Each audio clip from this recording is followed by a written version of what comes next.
Welcome to the world of science fiction stories, and don't forget to like, share and subscribe my channel. Enjoy the listening. Earth's revenge when the Galactic Council pushed too far. The first time humans met the Valeran, President Kim stood with his mouth slightly agape. The beings before him, tall and with iridescent skin that shifted colors with their emotions, bowed deeply. Their skin rippled from a calm blue to a warm golden hue, indicating their peaceful intentions. "We come seeking friendship," said Elder Ta, the Valeran representative, his voice melodic, almost like a gentle song. "Our people have watched yours for decades, your resilience inspires us." The meeting took place in a secure facility beneath the United Nations headquarters in New York. Only 20 humans witnessed this historic moment, the first contact between humanity and an alien civilization. President Kim had prepared for many scenarios, but the gentle grace of the Valeran surprised them. "We welcome you to Earth," President Kim said, returning the bow. "We look forward to learning from each other." Elder Ta smiled, his skin shifting to a bright, sunny yellow. "We bring gifts of knowledge and hope for a lasting alliance." Within weeks, scientists from both species worked together. The Valeran proved remarkably adaptable to Earth's environment, needing only minor adjustments to breathe our air comfortably. They established their first embassy in Seoul, with others quickly following in other major cities around the world. Within 3 months, the Earth-Valeran alliance was formalized in a ceremony watched by billions. The Valeran shared their advanced medical technology that could regrow lost limbs and cure diseases that humans had battled for centuries. Their renewable energy systems pulled power directly from quantum fluctuations, ending humanity's dependence on fossil fuels almost overnight. In return, humans offered their military expertise and agricultural methods. The Valeran, despite their incredible technology, had evolved as a pacifist species. They built no weapons and maintained no armies, making them vulnerable in the greater galactic community. "Our people chose peace thousands of years ago," Elder Ta explained to President Kim during a private dinner. "It has served us well, but left us defenseless against more aggressive species." President Kim nodded thoughtfully. "On Earth, we've learned that peace must sometimes be protected." The Valeran helped humans improve their space travel capabilities. With their assistance, humans established their first Mars colony in just 18 months, a project that would have taken decades otherwise. Their ships traveled the solar system with ease, and plans began for exploration beyond. Admiral Park, head of Earth's newly formed Space Defense Force, received the first warning about the Galactic Council during a routine communication with a Valeran science vessel. The message came from Elder Ta himself, his skin a worried purple. "We've detected Council scout ships at the edge of your solar system," Elder Ta said, his voice tense. "This is concerning." "You've mentioned them before but never in detail," Admiral Park asked. Elder Ta's skin darkened. "The Galactic Council controls most of this sector of the galaxy. They consider independent alliances threatening, they prefer to absorb civilizations individually." "Are they dangerous?" "Very dangerous." Admiral Park's military mind immediately assessed the potential threat. "They are powerful," Elder Ta replied, "and they do not tolerate what they cannot control." In the following weeks, both humans and Valeran prepared. The Valeran shared their knowledge of Council tactics and technology, while humans began adapting their military strategies. Earth's factories shifted production to build ships based on Valeran designs but armed with human weapons systems.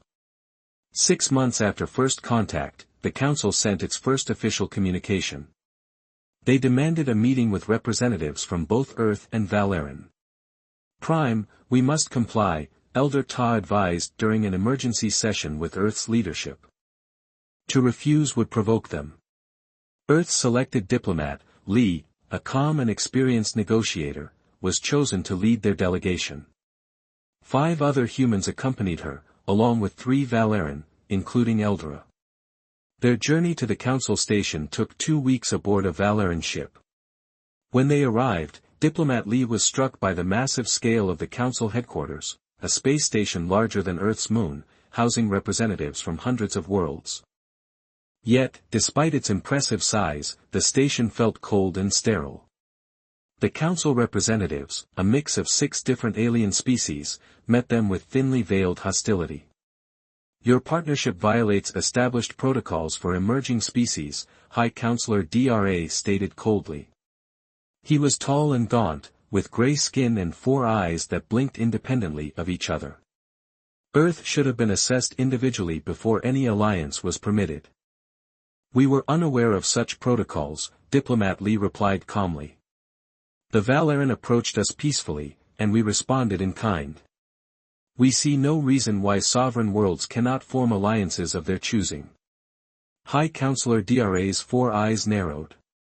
The Council maintains order in this sector without our oversight, chaos would reign for 3 days. The meetings continued, and each session grew increasingly tense. The Council presented demands that would effectively end the alliance and place both Earth and Valeran under direct Council oversight. This is not a negotiation, Counselor Mess, a reptilian being, hissed during the final session. This is a courtesy. You will comply, or there will be consequences. Diplomat Lee stood firm. Earth does not respond well to threats. We wish peaceful relations with the Council, but we will not surrender our sovereignty. The Earth-Valeran delegation departed the next morning. During their journey home, Elder Ta's skin remained a worried gray. They will not accept our refusal easily, he told Diplomat Lee. Then we will be ready. She replied with a nod of uncertainty. Upon their return to Earth, Diplomat Lee delivered her report to a joint session of world leaders. The Council presents a significant threat, she concluded. They view our alliance as a challenge to their authority.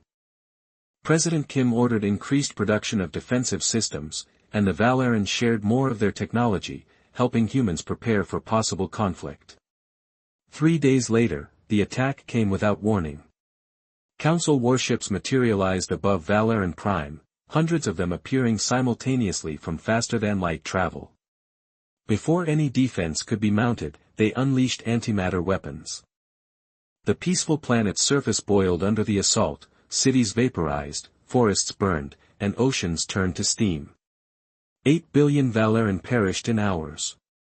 On Earth, humans watched in horror as transmissions from Valeran Prime suddenly stopped. The few Valeran ships that escaped brought footage of the devastation. Elder Ta, who had been visiting Earth during the attack, collapsed when he saw the images, his skin turning the deep black of mourning. The Council sent a brief message to Earth afterward. The species known as Valeran has been subject to necessary containment action due to their violation of Council directives. Earth is advised to sever all remaining connections to Valeran technologies and prepare for Council integration assessment. President Kim's response was brief: Earth does not forget its friends. Images from Valeran Prime played on screens worldwide. The beautiful crystalline cities, once shining like jewels under their sun, were now reduced to smoking ash. Billions of peaceful beings had been slaughtered in hours, no one could look away, yet no one could bear to watch. In homes, offices, and public squares across Earth, humans gathered around screens in silent horror. They saw recordings from the few Valeran ships that escaped, footage of antimatter weapons striking peaceful cities, of families trying to flee, of an entire civilization being erased. Elder Ta sat alone in a dark room at the Valeran embassy in Seoul. His skin had turned a deep black of mourning, with occasional flashes of red pain pulsing across his body. He had lost his family, his friends, his world, and the 8 billion Valeran who had lived on their home world. Only about 20,000 had survived those who had been off-planet during the attack. I failed them, he whispered to President Kim, who had come personally to offer condolences. I should have known the Council would respond this way, President Kim said, placing a hand on the alien's shoulder. No, old friend, we failed you. We underestimated the threat, but I promise you this, Earth will not abandon the survivors of Valeran. That evening, President Kim addressed a stunned planet. Today, we have witnessed an act of unspeakable evil. The peaceful Valeran, who came to us in friendship, have been nearly exterminated by the Galactic Council. This was not war, this was genocide. His voice hardened. Earth stands with our Valeran friends. We will shelter the survivors, we will remember those lost, and we will ensure that justice is done. For the first time in human history, Earth responded with complete unity. Old enemies put aside their differences, resources were pulled, and military forces combined. 3 days after the attack, the United Nations called an emergency session. Every nation sent their highest representatives. The General Assembly Hall was filled to capacity with an unprecedented 100% attendance. Ambassador Song stood before representatives of every nation. Her face showed the strain of sleepless nights, but her posture remained straight and dignified. We have witnessed genocide, she said, her voice steady despite tears streaming down her face. If we do not act, we condone it. If we do not respond, we invite the same fate for ourselves. She gestured toward where Elder Ta and a few surviving Valeran leaders sat in the gallery. Our friends came to us in peace. They shared their knowledge freely. They asked only for friendship in return, and for this, they were almost wiped from existence. Ambassador Song paused, looking at each delegation one by one. The question before us is simple: will Earth stand by while peaceful civilizations are slaughtered, or will we become the defenders that this galaxy clearly needs? The debate was brief. Nation after nation voiced support for immediate action, even countries with long histories of conflict agreed without reservation. When the vote came, it was unanimous: Earth would go to war against the Galactic Council. Within hours, the newly formed Earth Defense Council convened in an underground facility beneath Geneva. Military leaders from every major power gathered around a table where holographic displays showed the known galaxy. Admiral Choi, who had commanded multinational forces in 3 regional conflicts, took command of Earth's newly formed United Defense Force. At 62, his hair had turned fully gray, but his mind remained sharp and his body fit. He had served in 3 wars but had never imagined fighting aliens. I won't lie to you, he told the assembled officers. We are outmatched in numbers, territory, and experience. The Council controls thousands of worlds, their fleets outnumber ours by factors we cannot calculate by conventional military thinking. This war is unwinnable. A heavy silence fell across the room. However, Admiral Choi continued with a slight smile. We have 2 advantages: they do not expect us, and we have alien technology and human determination. They have underestimated both. Earth's industrial capacity was converted to military production with remarkable speed. Factories that once built cars now produce spacecraft components, research facilities focused entirely on weapons development, and shipyards constructed in orbit worked around the clock building vessels based on Valeran designs but enhanced with human military innovations. The remaining Valeran scientists worked alongside human engineers. Though devastated by grief, they found purpose in the work. They integrated their advanced propulsion and shield technology with humanity's weapon systems, creating hybrid ships unlike anything seen in the galaxy before. Your species has a unique approach to conflict, said Valeran engineer Jin to his human counterpart. Where we sought to avoid it entirely, you have spent millennia perfecting it. Perhaps this is why we were chosen for extinction and you were not. We haven't survived yet, the human engineer replied, but we're damned well going to try. Across Earth, training facilities prepared soldiers and pilots for space combat simulations that ran constantly using what little they knew of Council tactics. The first fleet of Earth defense ships took shape in orbit. Their hulls, gleaming in the sunlight, reflected a determination that belied their size. Elder Ta, still in mourning, addressed the first graduating class of space combat pilots. My people chose peace thousands of years ago. We believed the universe would return our kindness. We were wrong. His skin flickered briefly with red anger. Do not make our mistake when facing evil, only strength will prevail. 45 days after the massacre, the first Earth ships completed their trials. They were smaller than Council vessels but faster and more maneuverable. Their weapon systems, combining Valerian energy technology with human missile designs, showed promising results in tests. 50 days after the massacre, long-range sensors detected Council scout ships approaching the solar system. Admiral Choi ordered them to be left alone. "Let them look," he said. "Let them think we're cowering in fear."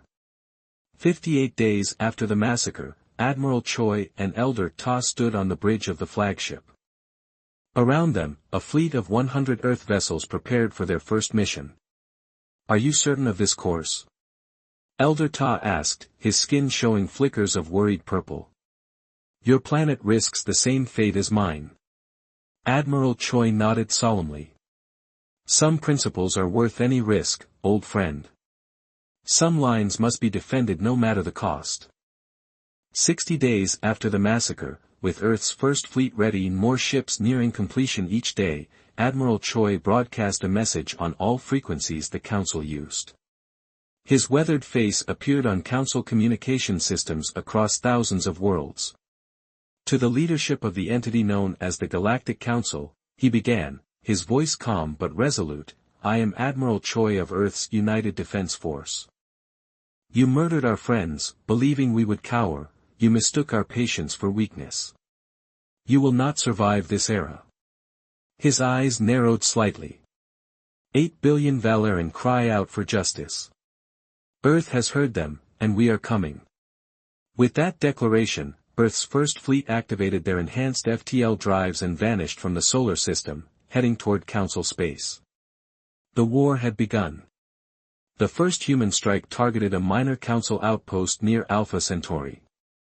The outpost floated in space like a metal flower, its petals housing sensors that monitored traffic through the sector. It was considered so safe that it had only minimal defenses. After all, no emerging species could reach it, and established races knew better than to challenge the Council directly. Commander Han studied the station through the view screen of her lead ship, the Defiant. She was 34, with short black hair and eyes that rarely blinked during operations.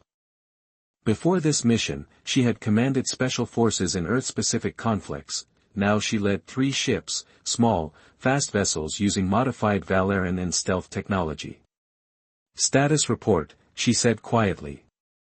"Stealth systems holding," her second officer responded. "They have no idea we're here." Han nodded and looked at the 20 Marines preparing in the launch bay via the internal camera feed. They wore newly designed space combat armor, a hybrid of Valerian and human technology. The suits were lightweight but stronger than traditional armor, with built-in propulsion systems for zero-gravity movement. "Remember your training," Han told them through the comm system. "Minimum casualties, we need their data more than we need body counts." The Marine captain nodded, understood. Commander Han turned to her pilot. "Take us in." Silent approach. The 3 Earth vessels glided toward the station like shadows. Their hulls, coated with Valerian light-absorbing material, showed up on no scanners. Inside the Council outpost, alien technicians monitored their equipment with the casual boredom of those who expect nothing unusual to happen. The Earth ships eased alongside the station's docking ports with precise movements. They matched the airlocks perfectly. Marine teams readied themselves at the connection points. Executing hand orders, the Marines moved with practiced efficiency. Breaking through the airlock security took seconds, using Valerian electronic countermeasures. The first teams entered the station before any alarm could sound. Inside, the aliens, a mix of 3 different Council races, reacted with confusion as armed humans appeared in their midst. Some reached for weapons, but most froze in shock. The humans moved methodically through the corridors, securing each section with minimal force. Commander Han followed the third wave, moving directly toward the command center. When she arrived, her Marines had already secured the room. 5 alien officers sat with their hands bound, looking at the humans with expressions ranging from fear to disbelief. "Impossible," the station commander gasped as Han entered. He was a tall, slender being with mottled green skin and 4 arms. "Your species doesn't have interstellar capability." "We didn't," she replied calmly. We do now.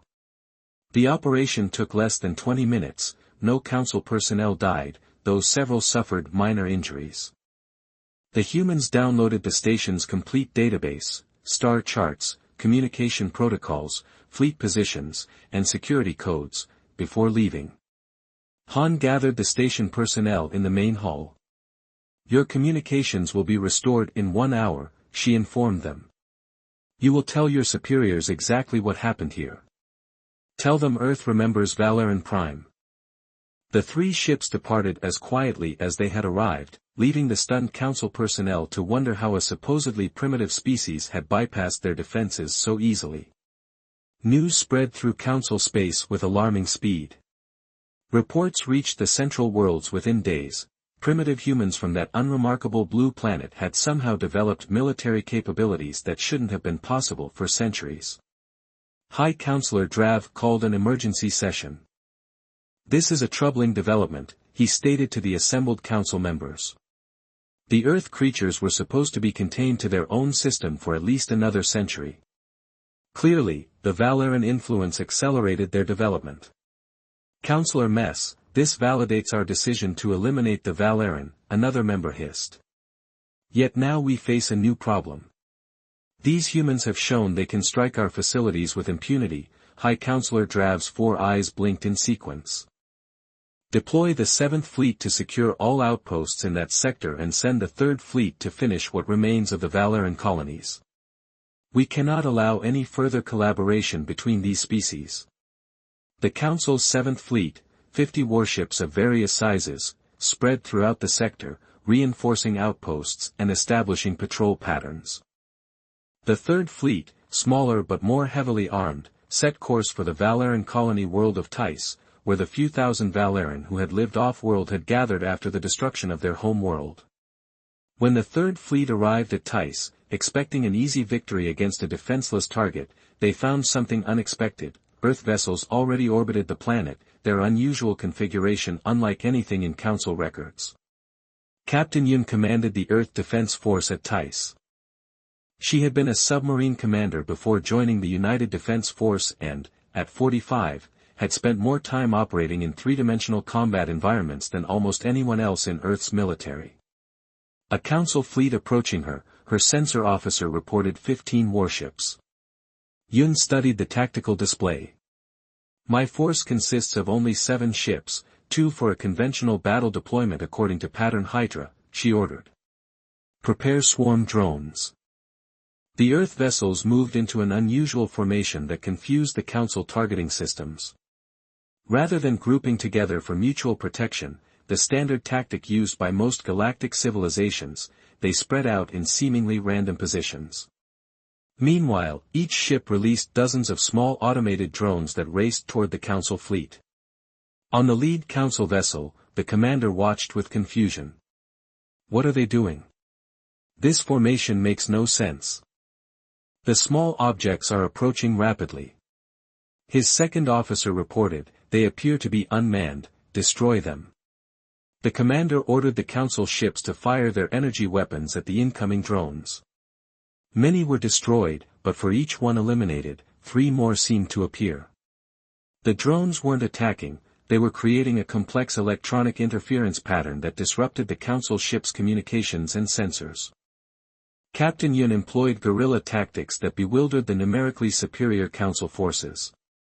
Her ship struck from multiple angles, firing their weapons and then quickly changing position. They targeted propulsion and weapons systems rather than attempting to destroy the larger Council vessels outright. They're not fighting according to any established doctrine, a Council commander reported to headquarters before his signal was lost in the electronic chaos. They're unpredictable, adaptable, dangerous. 3 hours into the battle, the Council fleet was in disarray. 4 ships had been disabled, their propulsion systems destroyed, and the others struggled to coordinate through the electronic interference. Meanwhile, not a single Earth vessel had been seriously damaged. Captain Yun opened a channel to the Council fleet. Your mission has failed, she declared. Surrender now, or we will be forced to destroy your vessels rather than simply disabling them. The council commander, watching his fleet fall apart under tactics he couldn't counter, ordered a retreat. The remaining functional ships gathered their disabled comrades and limped away from Tice. At council headquarters, the strategic command gathered to review the disturbing reports.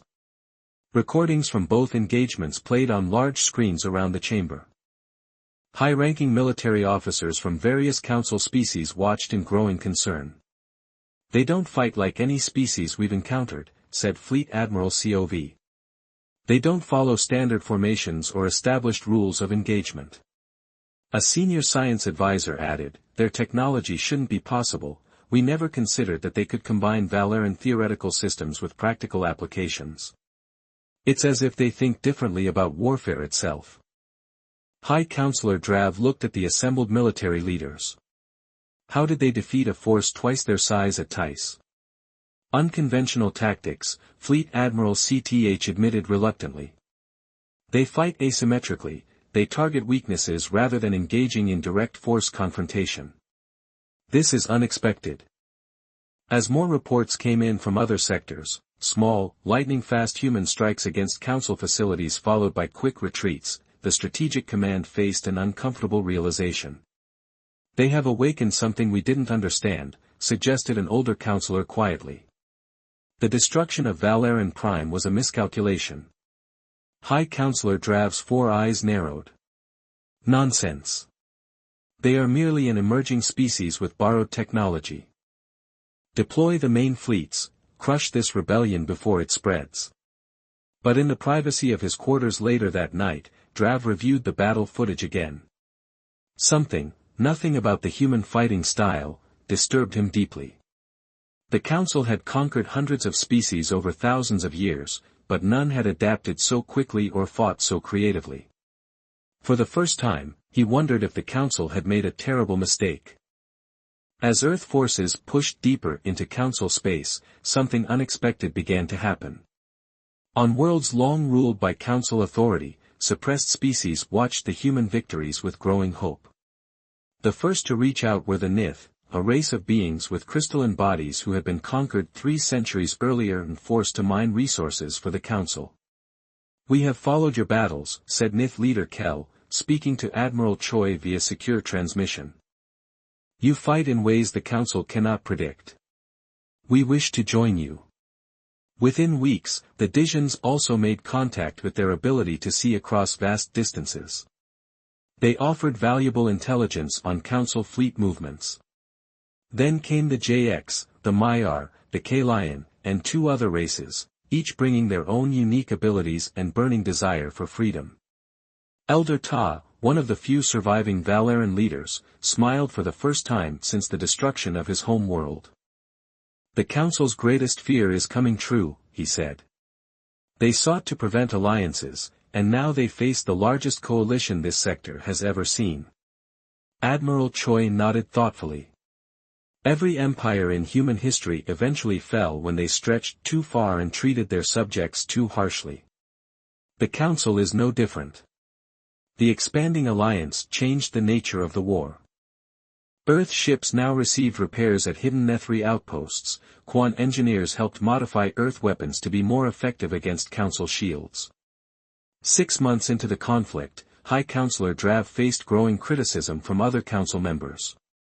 "This was supposed to be a simple containment action," Counselor MZ hissed during a heated session.